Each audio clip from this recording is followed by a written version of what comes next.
As we've seen in the previous video, with the rook pawn, the critical square for the superior side is going to be on the B or the G file on the 7th rank. So on the meaning on the knight file on the 7th rank.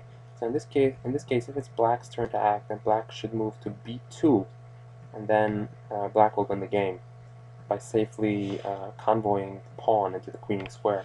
But here it's white's turn to act, so white moves into C1 and preventing black from moving into B2.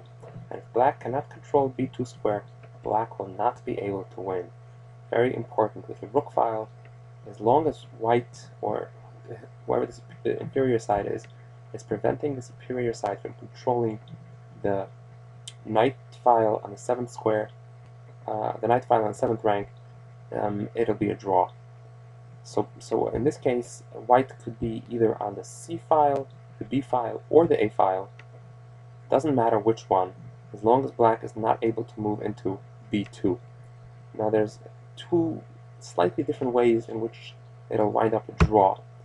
One way is if black tries to simply storm his pawn into the finish line and push the pawn and continue pushing. It's simply going to wind up a draw because now white has nowhere to go.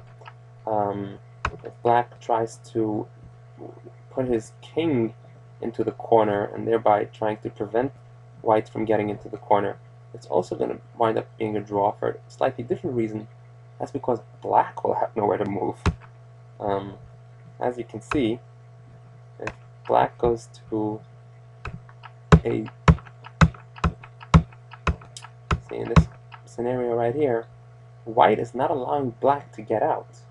So black's king cannot, when it's finally ready to queen, black is not able to get out from the rook file in order to allow the pawn to queen. And since black cannot get out and the pawn cannot advance, it's a draw. So this is why, once again, these are things that are slightly counterintuitive, but that's the case. It's true, and that if white gets to even the C file, then white is able to win this game. This is of course not true with any other pawn. If this were to be a knight, a bishop, queen or king pawn, then of course white being on C, reaching the C file is of course not sufficient. But in our case it is. And this would be true even if there were, for example, two pawns behind each other. It doesn't matter. Pawns on the A file or on the H file are very difficult to queen successfully if the enemy king is close by.